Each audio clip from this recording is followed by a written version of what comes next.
was once a farmer who lived with his wife in a hut near the river Ganges.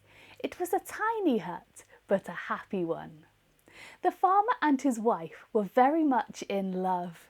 They never wanted for more, whether it be money, food, or a bigger home. They were content with what they had. The farmer's wife would often say, "What use are material things without a family to enjoy it with?" You see, the farmer and his wife did not have any children. For years they yearned for a baby to call their own. Each year they would wait, praying for a miracle, and each year their prayers would remain unanswered. But finally, after many years, the gods showered their blessings onto them through a gift of a baby girl. Their longing for a child was over. The baby was small and weak, so the farmer's wife dedicated every moment tending to her child. All three were very happy together. One evening, the farmer returned from a hard day's work on the farm to find his wife sat by the hut holding a letter and grinning from ear to ear. "My love, please tell me the reason for your excitement," asked the farmer. The farmer's wife explained, "I've received word that my mother and father are coming to visit tomorrow to do the traditional prayer of thanks." Despite the jubilance of her parents coming to visit, a look of worry flashed across her face. How would she get everything ready on time? It was customary to hold a prayer for any newborn within a month of their birth. The following day would be a whole month since their daughter was born. "My dear wife, you look a little worried. This is wonderful news." "We will need to prepare something special." "We have food," said the farmer. "We only have grains and rice in the house," replied the farmer's wife. "Then that will do. We will prepare the dishes very well. They're coming for such an auspicious occasion. We will need fruits and sweet treats as an offering. And we'll also need to get items for the prayer from the temple. I feel too weak and tired from nursing our daughter to prepare for any visitors." "Then I will go to the market and buy everything we need, and I will see to our guests," insisted the farmer. The next morning, the farmer set off nice and early to the market. As he arrived, he was congratulated by all he met on the birth of his daughter. The farmer was elated at their kindness. What a lucky man he was!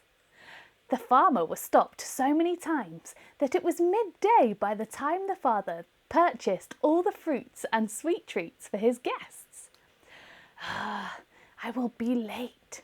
I still have to pick up the items for the prayer," he thought, and quickly made his way to the temple. As he reached there, he came across a large gathering of villagers, all looking somewhat panicked. "What has happened?" the farmer asked the priest. "Poachers have struck the wildlife of our village," explained the priest, whilst tending to a tiny baby animal, a mongoose. His mother passed away at the hands of the evil poachers. After a few minutes' thought, the priest asked the farmer, "I have a request. Please take this orphan home. Nurse him." The farmer became fearful and replied, "My own baby is little and she will get scared." "Remember, we are all nature's children and all children come with blessings from God," said the priest. "You've spent years asking the gods for a baby to look after, and here is an infant," holding out the child to him. "You must not say no to the gods. He needs a loving home, and your home will provide that." The farmer felt his heart melt as he looked into the eyes of the poor mongoose. How could he leave one of God's beautiful creations to suffer? His own weak daughter had her mother to tend to her. Who did this mongoose have? The farmer agreed and took the frail mongoose and placed him carefully in his basket and headed home. Before the farmer left, the priest added, "To have survived the poachers, He must have a great destiny. It was late afternoon by the time the farmer finally returned home to his wife. He'd had to travel slowly and cautiously so as not to shake the sleeping baby mongoose awake, who was nestled in the basket of fruits and traditional sweets. "My dear, where have you been?" questioned his wife. "My family have just arrived. We must offer them refreshments as their journey has been long." The farmer immediately greeted his guests and began serving them refreshments. The baby mongoose was still fast asleep, cosy in the basket. He looked at this small orphan, smiled, and decided to leave him sleep a while longer. He'd tell his wife later about his conversation with the priest. As the evening went on, the farmer became so busy with his guests that he forgot about the baby mongoose. After the sweets and fruits had been served, the time had come to pray to thank the gods for their baby daughter. In the midst, the baby mongoose awoke from his slumber and peeked his little furry head out of the basket. "Where am I?" the mongoose thought, jumping out of the basket so that he could explore the little hut.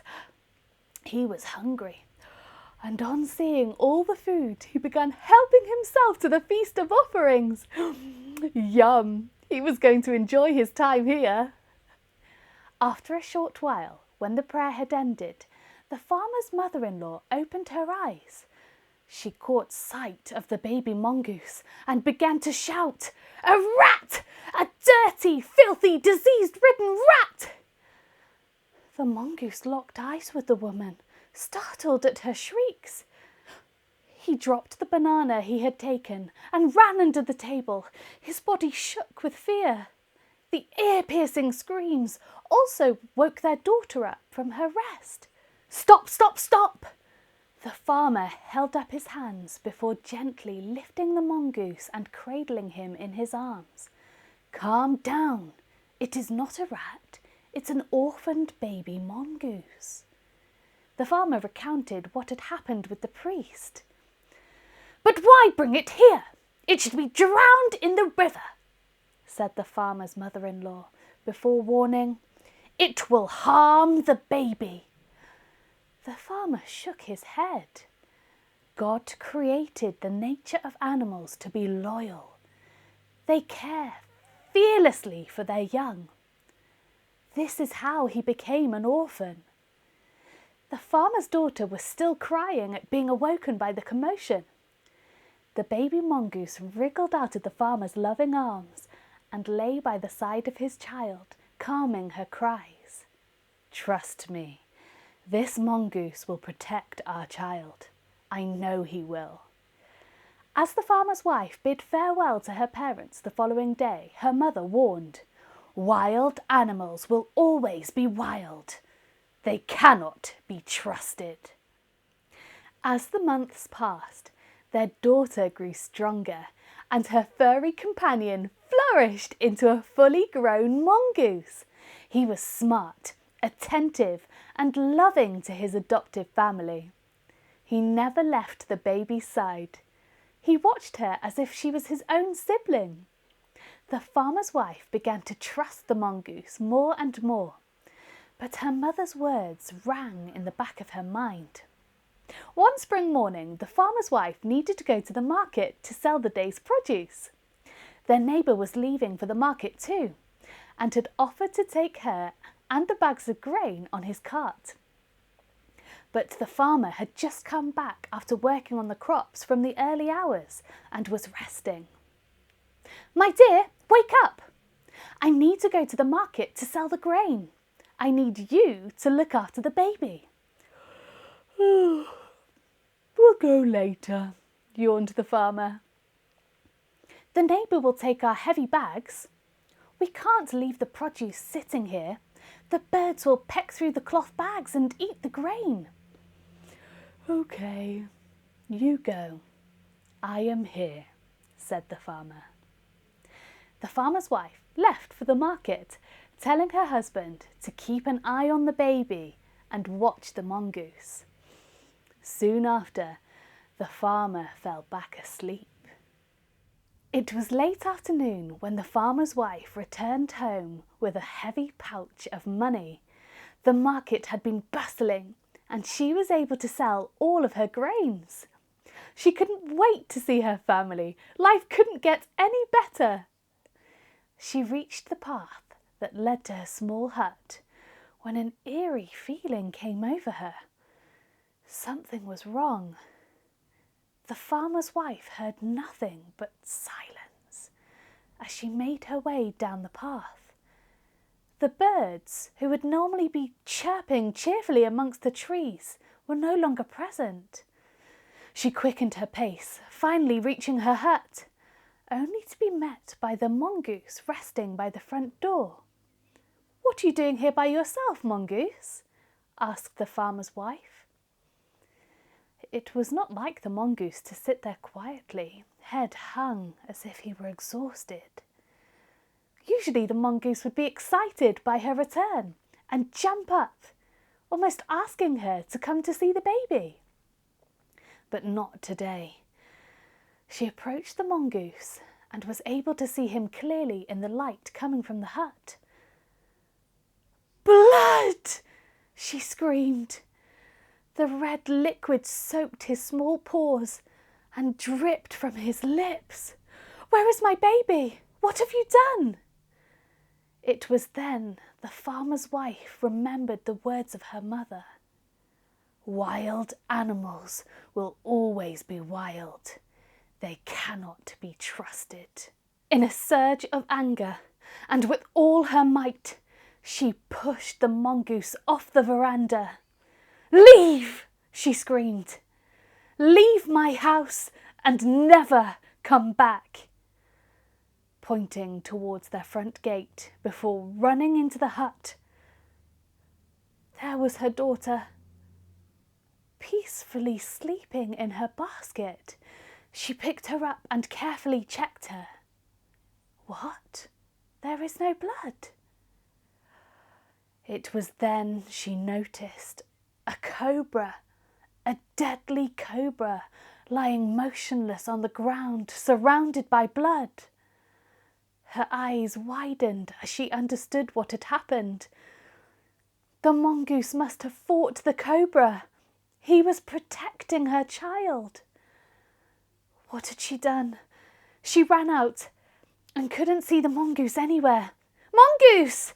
Mongoose, where are you?" she shouted. "Please come back." But it was no good. He was gone. The farmer awoke from all the commotion and caught sight of his wife upset. "The mongoose was like our own child," the farmer said, as his wife told him of the events earlier. He now properly understood the words of the priest. "If I had not brought the mongoose home, our daughter would have been wounded. It is true, the mongoose came with a great destiny." The farmer's wife picked herself up and ran down the dusty footpath, desperate to find him. After a short while, she caught sight of his footprints and followed them, eventually catching up to him. "I am so sorry. I misjudged you. Please come back," she begged. The mongoose jumped up into her arms and she brought him home where he belonged. And from that point on, the farmer's wife decided they would welcome all animals in need of help into their home. The farmer and his wife, alongside their daughter and mongoose son, spent their lives caring for animals. As their daughter grew, they made lots of friends with the animals who became part of their family, just like the mongoose. The end.